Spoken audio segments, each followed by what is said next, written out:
Welcome to Good Vibes, the podcast that brings the timeless beauty of Eishes Chayil into the rhythm of real life. Each week, we unpack one pasuk, not as a shir, but as a spark for honest conversations, refreshing insights, and a little Torah light you can carry with you. Because meaning shouldn't feel heavy, and connection doesn't have to wait for quiet. This is Good Vibes, for the Jewish woman who's doing a lot and still reaching deeper. Hello, everyone, and welcome back to the Good Vibes podcast. So today we are going to discuss pasuk Reish. Rabos banos asu chayil v'as alis al kulana. Many girls or women have done chayil, whatever that is, we'll define it, but you have risen among all of them. Okay, so this is really interesting to me because, well, firstly, for those who did not hear last episode, we were saying that the last four psukim, Kof, Reish, Shin, Saf, are all kind of discussing and mentioning the praise for the Eishes Chayil. Like after her long, hard work that she toiled and all the psukim just defining what she does and who she is, the last four psukim are coming to praise her. So we discussed Kof and now we're at Reish, and this pasuk also is coming to praise her. So we see that here too, that she's being praised. And I honestly have a lot of questions, but one thing is clear, that this pasuk is praise. It's clearly saying that you have risen up. So, we'll delve deeper into that, but we definitely see that theme of praise. So that being said, we're seeing that the translation is that many have become a chayil, but you have risen over all the others. Okay, so that's face value. What this pasuk is saying is that you're better. Is that you're better than everyone? How is that pasuk saying that? That to me is like, was so strange or really caught my eye. It seems like it's saying, right, like many women have done chayil, were in Eishes Chayil, let's say. We'll define that more in a moment. But let's say it's saying many women have been in Eishes Chayil, but you have risen among everyone. So forget all the other women that are Eishes Chayils. You really are the best. How could the pasuk be saying that? To me, that was like, that is so strange. We don't compare. How is it comparing? We do not compare in Yiddishkeit. We do not compare Rachelli to Rivka. In Yiddishkeit, we compare Rachelli to Rachelli. We compare who Rachelli was yesterday to who I am today. And this pasuk is seemingly saying, like, everybody else did chayil, but you were really the best. So that, obviously the pasuk is not saying that. Let's delve deeper and really see what this pasuk is talking about. So let's delve deeper. So what is chayil? So the Matzura Stavit says that chayil is wealth, that many wives have made a parnasa for their family, that have worked very, very hard for their family. So we could read this pasuk and say, according to the Matzura Stavit, that many women have done chayil, many women have made a parnasa, but you have risen among all. So you've either made the best parnasa, or made parnasa for your family in the best way, whichever wealth we could interpret that. And I want to suggest a different way to view the word chayil in this pasuk. Many wives have worked hard to become an Eishes Chayil. Many wives have been so steadfast, like a chayal, like a soldier, to become an Eishes Chayil. Meaning there are so many others who are also an Eishes Chayil, right? There are so many others that are in Eishes Chayil. We hope and we believe that many of our community, many other people, we're not the only Eishes Chayil, right? There's so many. We hope and we daven. Everybody else is also, many other people are also Neshei Chayil. But then it continues and says, but you have risen amongst all. Again, how can we say that? Who is saying that? How can we view ourselves like that? How can we view ourselves like everybody else is Chayil, everybody else is an Eishes Chayil, but really I'm the best Eishes Chayil? What does that mean? What is really going on here? Because that's definitely not what's going on here. So what is the answer? Rashi gives us the answer. And Rashi teaches us and says, this is how her husband and her children praise her, which is so mind-boggling to me that just, again, it blows my mind that just Torah has all the answers. And this pasuk is so puzzling. And then Rashi comes in and just saves the day. And what Rashi is teaching us is that it's not Rachelli compared to Rivka. This is how the husband and the children view the Eishes Chayil, view their Eishes Chayil. Based off of the last pasuk Kof, again, we discussed how her sons and children praise her. How do they do this? They praise her through this. They praise her through telling her and believing in her and expressing to her, yes, there are other mommies and there are other Neshei Chayils and there are other wives, but you are the best in Neshei Chayil and wife and mommy for us. You are the best for us. We would never want another mommy, even if as kids we said, I want another mommy. Now, when they're older, for Kuf, right, we were discussing Kamu Banea, that now the husband and the children are saying, I could never ask for a different, better Eishes Chayil as a wife. We could never ask for a different Eishes Chayil mommy as a mother. This is how a husband and children praise her. And now knowing this information, it obviously changes the whole pasuk. We're not comparing to each other. We're not saying I'm better than you, she's better than the other. Chas v'shalom. That's not what we do, for sure, not ever, and especially not that's not what the Torah would teach. The total opposite. There's no competition. Each to their own family. Mommy, you are the best to us. Wife, you are the best. You have risen for me. Every wife is for their husband. Every mother is for their children. And I love this pasuk because we can see so quickly how it flips. Flips from you are better than everyone else and can trickle into I'm better than you versus you are the best for us on a subjective individual level. There's no comparing. We really can't measure something like this objectively. There's nothing objectively. Of course it's objective. I am the best wife and mother to my family. We are each our own Eishes Chayil, our own Nechama Chayil, and we are best for our families. And this touches on something so common in our world today, which is, drumroll please, comparison. Comparing me to her to her. I'm better than she's better than I'm better. Really, we compare all day. And we might not even know it. When really we are all the best in our own place. I'm best for my life and for my kids and for my husband, and you are best for your life and for your kids and for your husband. And when we realize that, we flip from comparison to camaraderie. And instead of looking at our neighbor and saying, oh, she does this better than me and she makes supper faster and her sheitel always looks nice and my sheitel doesn't, but really I'm better. We can go on and on and on. But when we realize that I'm the best wife in my place, I'm the best mother in my place, obviously once we work on ourselves and strive to be Nechama Chayil, so then there is no reason to compare. I'm in my shoes, she's in her shoes, and now we can be together in a supportive, communal, camaraderie kind of place. And I want to delve deeper into this idea, the idea of being wholesome, shalom with who I am in my life, in my Daled Amos. And when we do that, again, comparison is squashed and camaraderie can flourish. So I want to discuss this today with Nechama Norman.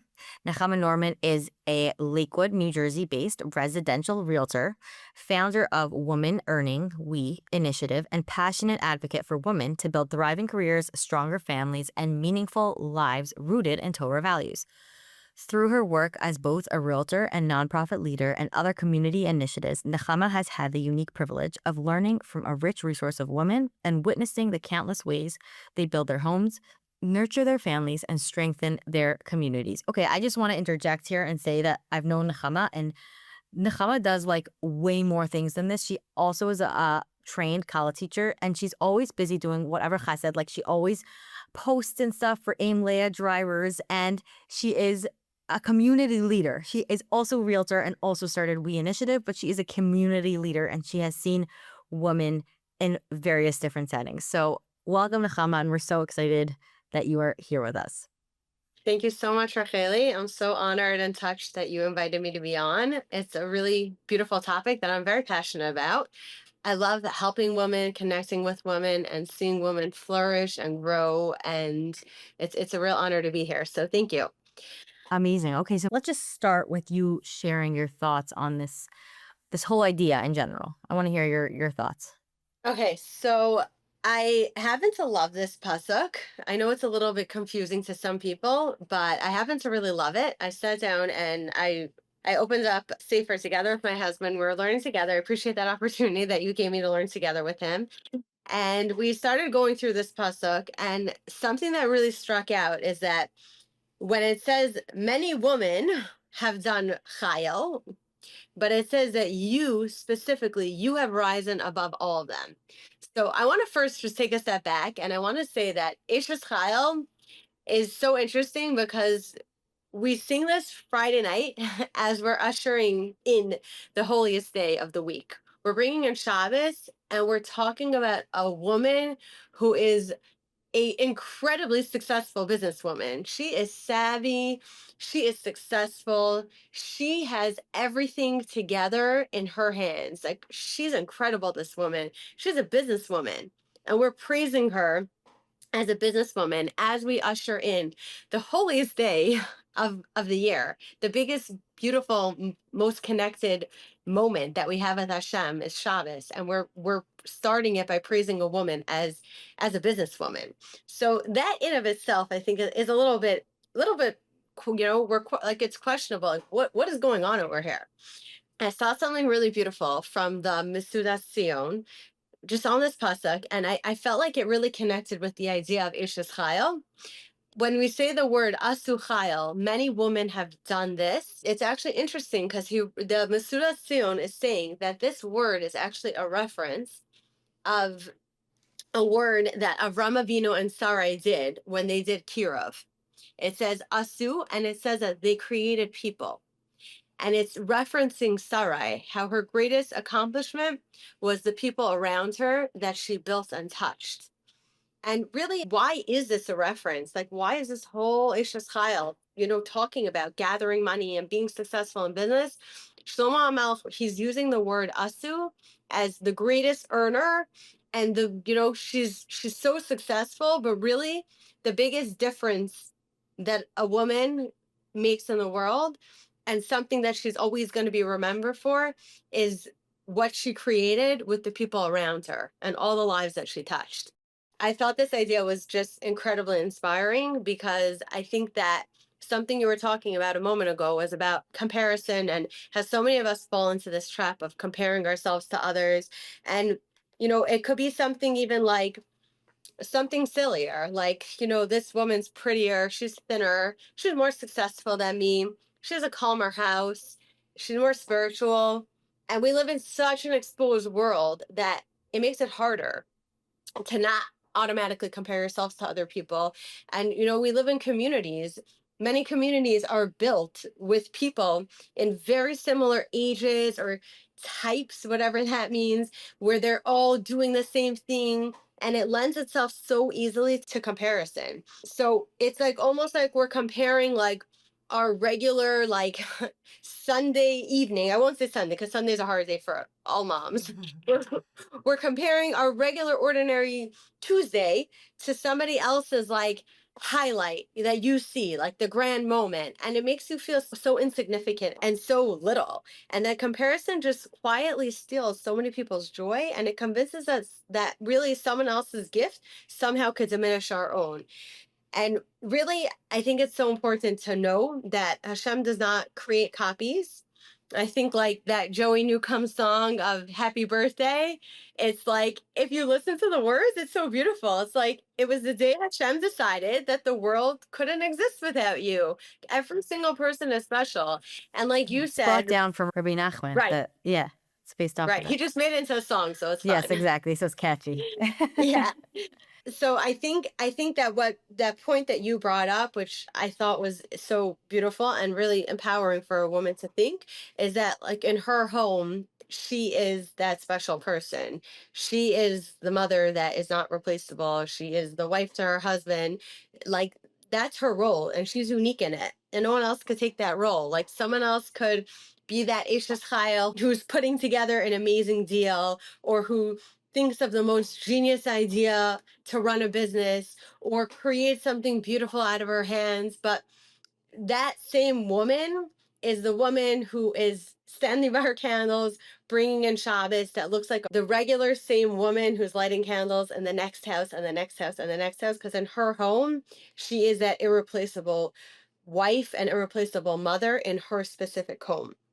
So I think it's just another really important thing about comparison, is that really every single person is on their own timeline. Like I shared with you in the beginning of our conversation before we recorded, I waited a few years to have my first child.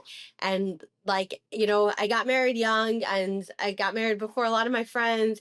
And like, even now when I talk to people, like, was it hard? Yes, it had its challenging moments, but like, it's really something I really believe in, is that every single person has their own timeline. And what looks like a normal thing or a normal timeline, maybe for you, that's not your timeline. And that's not what's quote unquote normal or what works. Like, Hashem has a plan, and everyone to their own timeline, everyone to their own mission for their neshama, with their own struggles and their own opportunities.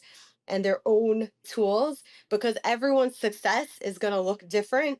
So once we really truly believe that my success is not supposed to look like yours and yours not supposed to look like mine, then comparison really begins to disappear and something else really takes its place. And that is camaraderie. Camaraderie is something that I feel very passionate about. It says in Pirkei Avos, Ezehu Chacham Halomei Mikal Adam. Who is the wise man? He who learns from every single person. So this brings me to another pasuk, which is very meaningful to me. When I trained to be a college teacher, I was taught by Rabbi Nina Grunner, amazing, amazing woman. I've learned so much from, and she said a beautiful line that it stuck with me, and I'm so grateful to her because it's something that I think a lot about, and I really live a lot of my life with this pasuk. She says from Shlomo HaMelech, Chachmas Nashim Ban Sabesa. The chachma, the wisdom of a woman builds the home. Now, we all learn that pasuk in college classes, right? And it's like, be smart, how you say things to your husband and what you're saying. But she gave a different interpretation, and I love it. So basically what it says, if you notice the wording, it says the wisdom of woman, Women. That's not singular, that's plural. It's not the wisdom of one woman. Hashem intentionally spread wisdom among all of us. It's not one woman that has every strength.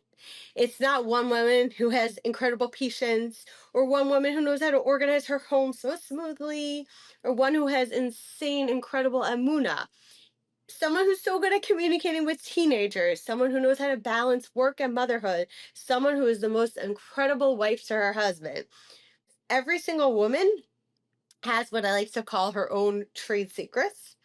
And the gift that we have is to connect with other women and to learn from her chachma. So we could look around and see of how many remarkable women Hashem placed around me and learn to become the Eishes Chayil only you can be. So it's really taking chachmas nashim, and then ban sabesa, you're building your own home. So you gather all the chachma of the woman around you to build your own beautiful home. So you could really say, like, am I going to spend my life comparing myself to this rock star, amazing woman? Or let me take a step back and say, teach me. How did you do that? Like, what is your trick? How do you know how to do this? How are you managing? Because that's the moment that you really stop competing with another woman, and that woman becomes your teacher.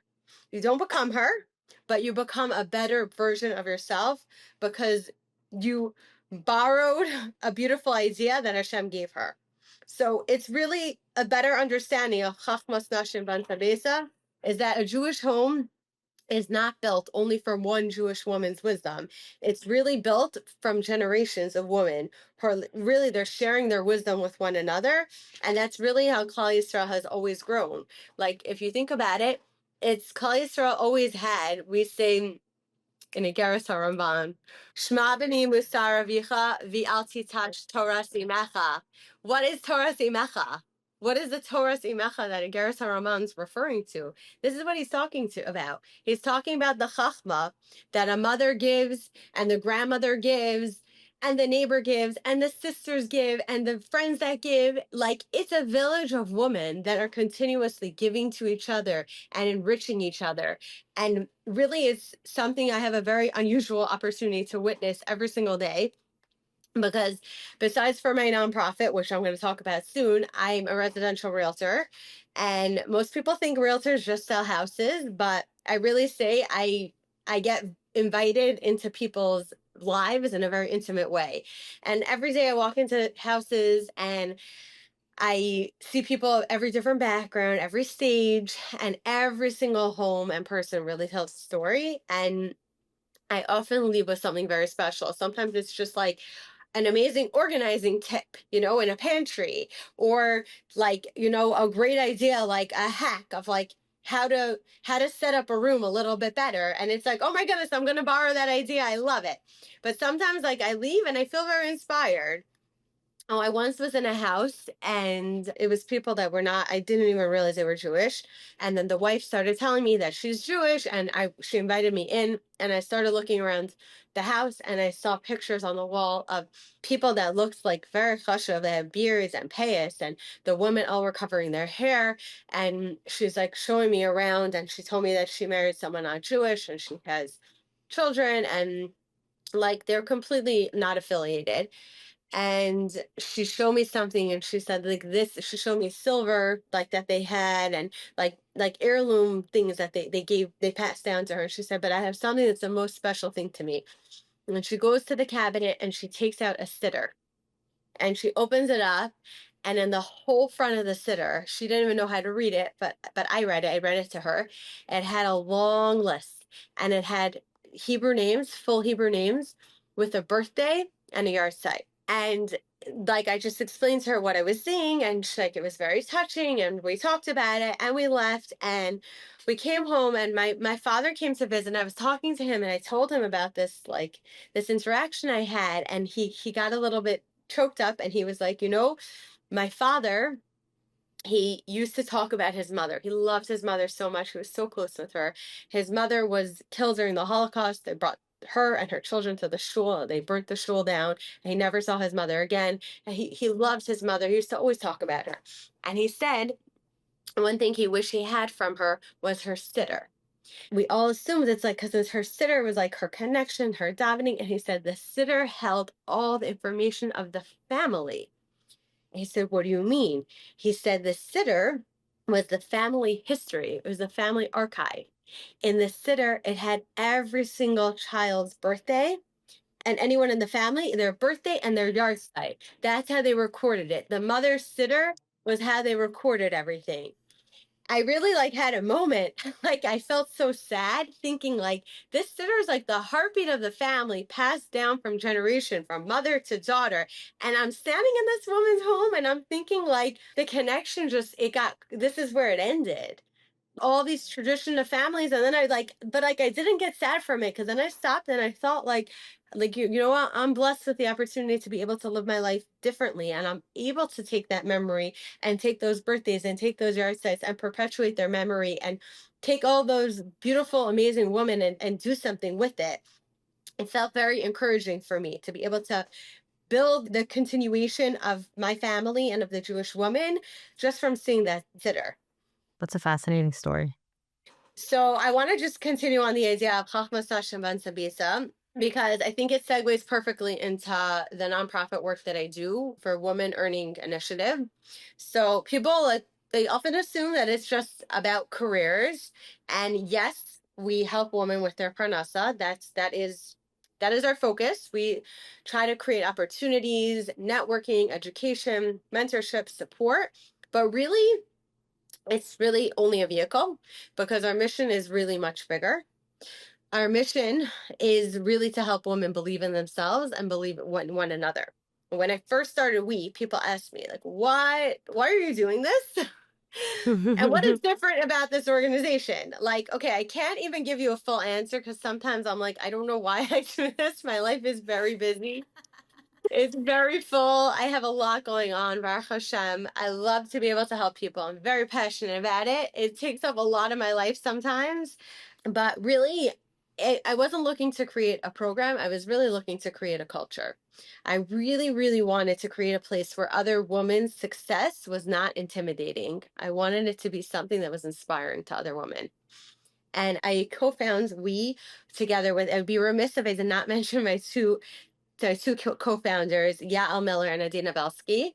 The three of us put in a tremendous amount of time and effort and energy, and our husbands do the same and our children do the same. It's really like a family project for all of us because it takes a tremendous amount of effort to do all of the projects and resources that we give to the community. But really, it was something that I felt I really wanted other women to be able to look at another one. And instead of saying, oh, I wish I had what she had, I want women instead to say, like, teach me. How do you get there? What can I learn from you? And I've watched women walk into our events thinking like they're coming to hear speakers or make a business connection, but really like something much deeper happens. Women share resources, introductions, some women offer mentorship. Some people share an experience that could save a woman years and years of struggle. Some people just give other women confidence to start a business or to just help themselves in what they're doing now to scale a little bit more. Some women give women the courage to go back to school or to repivot. And some just give other women just the strength to believe in themselves again. And really, every single time I watch this, I really believe like this is the strength of an Eishes Chayil. Like this is why we talk about her by the Shabbos table as we're ushering Shabbos, because it's like we're talking about Parnasa and it seems so mundane and so menial. Like we're talking about like money. It's like, like we have to live off of money in the world, but really it's not about that. It's when a woman's able to bring in the Parnasa and she feels good about it and she's able to help support her family and chip in raising her children and living the beautiful Jewish lifestyle we have. It costs money, and most households need they need a woman to be able to chip in and add as she can. It's not like it's statistically, it's not, I'm making up this number, but I think it's a pretty accurate number. I'm totally making it up, but I think it's pretty accurate because when they say it to people, they nod their heads. I think like when I was growing up, I would say that probably 20% of women of like our mothers worked, and Right. probably like 80% were stay-at-home moms. I would say now that our numbers have definitely switched. I think the 20% is really like a luxury. Like these women are so lucky that they could stay home, but the majority of women really do have to be out there and help to be able to provide for their family. And it shouldn't be done with a feeling of like, I don't feel so good about this. And it's like it's not my problem. I don't want to have to deal with this. It really should be something that she feels good about. She's contributing to her family's parnasa. She feels good about it. It energizes her to be a better wife, to be a better mother, to be a better, more energetic person in society, to do more, to make a Kiddush Hashem in the workplace, to make a Kiddush Hashem to other from people, to other Jews. So I think it's just that perspective for these women to feel that she's contributing in a meaningful way and that she could always be evolving and growing. That's so beautiful. I keep on thinking about what you were saying with your goals in creating we. I think that it shows real strength when a woman can look at other women and be able to learn from them and not feel threatened. And this could pivot into a whole conversation about self-esteem, but it's just even without that, it's such a lesson that other people don't need to be threatening to us. Often they are, and often we have good reason for it. But at the end of the day, Lamaisa, we don't need to be threatened by other people's success. And to even just plant a seed and start a culture, like you called it, of we can celebrate in our friend's success. We can celebrate in our colleague's success. The same way we would want somebody to celebrate in our success. And we would want to share our knowledge with other people the same way that other people would want to share their knowledge with us. And creating that, like you were saying, completely eliminates comparison. And only when comparison is eliminated, then camaraderie can flourish. I think also some women feel like sometimes intimidated by other women, but I really feel that even from the introverts among us, I really do feel that women we have an innate need to connect and to connect with each other, even if we're not extroverted, even if we're introverted. Like every woman needs a girlfriend, whether she's married or not married. Every woman needs a girlfriend. Like there's just some things you just share with your girlfriend that's like it belongs girl to girl, and you encourage each other and you understand each other in a way that no one else can understand each other. So I think like sometimes we underestimate the importance of surrounding ourselves with women around us that will encourage us and will help us grow and will celebrate us and shower us with wisdom Like, and so many women are open to that opportunity, but they're shy to even give. So, like, I really encourage people, look around you. It's like, if there's somebody, a woman that you want in your life as like a mentor, someone to bounce off ideas, like, you can make the first step. Not everyone that's so wisdom filled or is so smart or is a mentor, like, go ask them if you could talk to them. And I'm always amazed in our non-for-profit work of how many women are so giving. They are so busy and they have so much going on and they juggle so much. And when we ask them, can you help? Can you do it? These women are inspiring. They're always like, yes. I think I had one woman that told me no.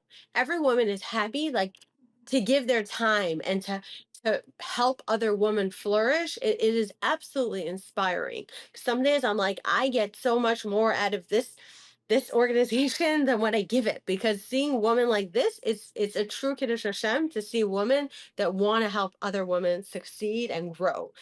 And I really, this whole idea really also it's changed my look at motherhood and my ruchnius role. So a few years ago, I chose, it's like another conversation, but basically I chose Shabbos as my treasured mitzvah and connection to Hashem. I decided that Shabbos is like my thing. Like, that's That is my so mitzvah beautiful. I that told I you want to guys be. Nechama wears many hats. We could just listen to her talk all day. Yeah. So I wanted that to be my mitzvah. I wanted that to be my connection with Hashem. So I actually wrote about this in the Mishpacha magazine. Now I do the Taste of Shabbos, Mishpacha little like article, Chani Naaman. It's very sweet. I happen to love it because it's also like, you just talk to these amazing women and they seem so regular and they're talking about how they bring more holiness into their Shabbos, just like regular people. It's amazing. It is so inspiring to me every time I do it. So basically, I just felt like Shabbos brings this beautiful holiness that settles into the home. It's also really, as a realtor, it's really my busiest time. I get asked all the time by non-Jewish realtors, how do you give up your Saturday? Saturday and Sunday is the biggest business day. Like, do you ever cheat? And I'm like, nope, I never cheat. Saturday is my day off and I run with it. And like, they ask me, do you lose business? And I'm like, maybe I do, maybe I don't, but it's not optional. Shabbos is my day off and it's my day for God. So really, like, I loved Shabbos and Shabbos was like my day, but I really wanted to bring a little bit of Shabbos more into my weekday. Like, just to be able to make it feel like during the day I was like intentionally thinking about Shabbos. So one day I decided, I had all my kids around and like very nonchalantly, I was like, oh guys, I wanted to like make it like I had a little accountability. So I was like, guys, I'm making an announcement. My boys are sitting around. Yeah, man. Guys, I decided I'm going to start bringing a little more Shabbos into our week.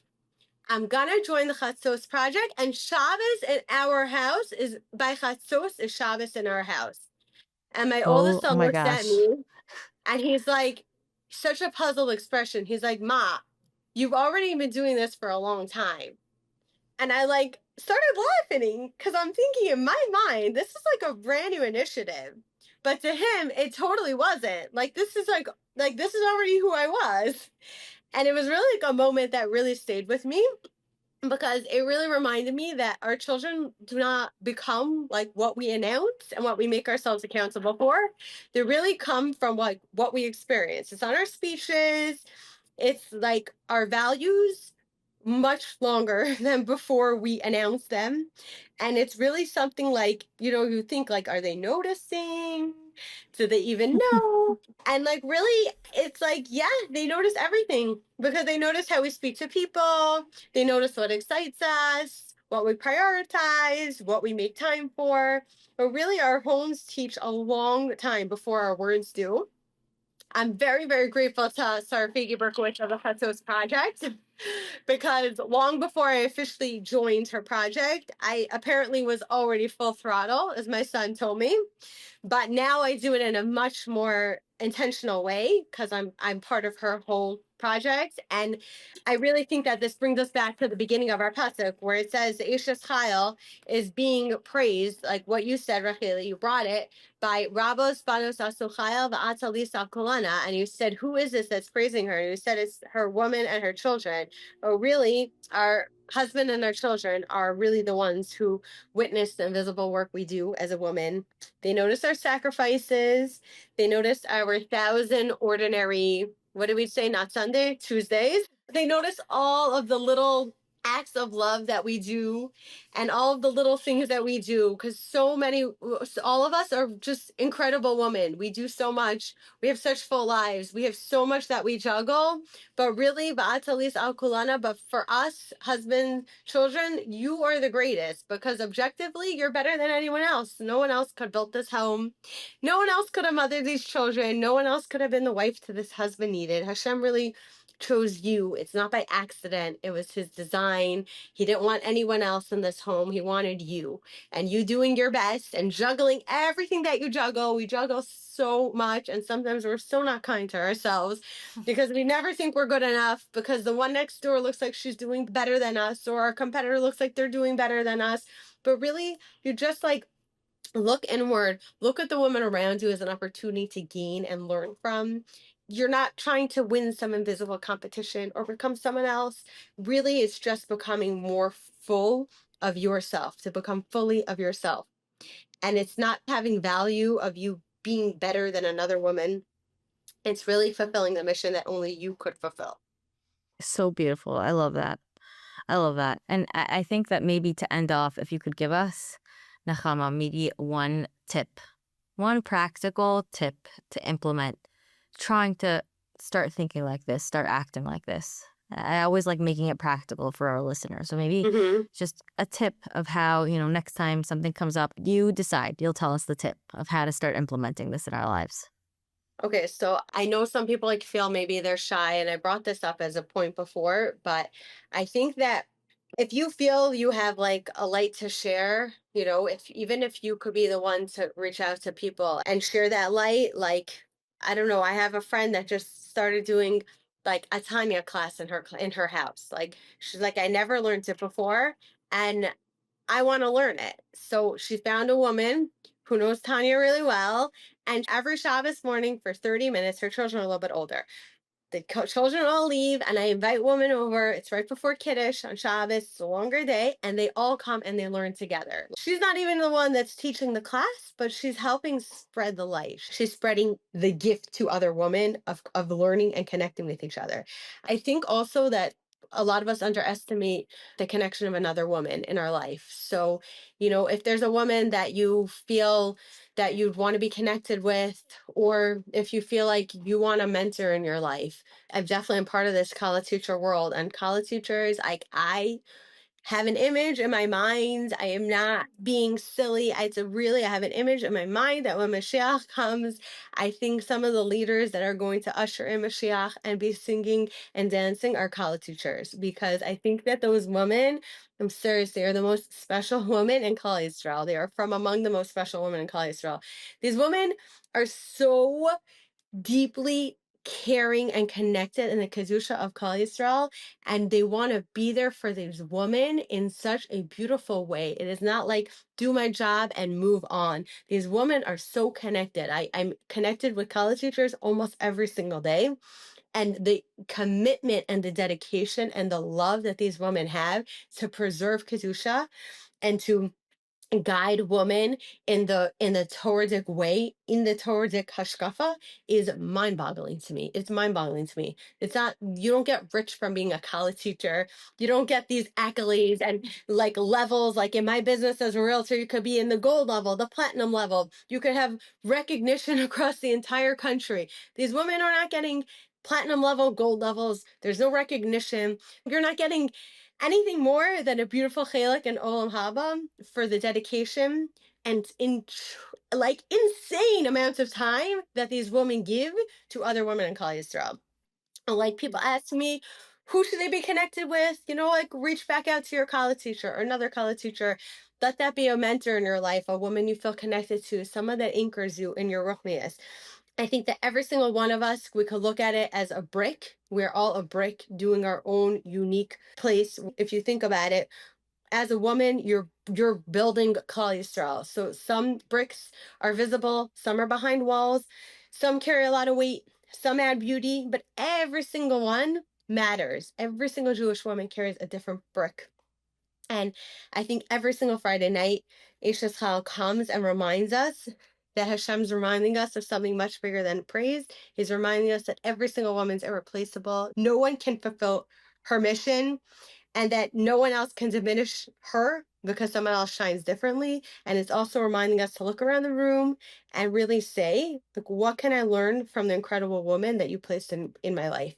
So if you can take that opportunity and learn from the woman around you and connect, because so many people really, they wish for connection, they want connection, and they have so much wisdom and love and connection to share. You just have to be able to maybe be the first to initiate or start something, and really, like, all of us should be able to be zocha to together build this beautiful, beautiful bricks of a Beis Hamikdash that we could all rejoice together and have the Gula very, very soon. Amen. Thank you so much, Nechama. That was just beautiful. I'm going to be thinking about this for a long time. My mind is still racing. Thank you so much for joining us and taking time out of your busy schedule with many different hats to come on and share your wisdom. And if any of you want to reach out to Nechama, you can email her at Nikki, N-I-C-K-Y, at normanGroupRealty.com. You can also check out her website for her nonprofit, womenearning.org.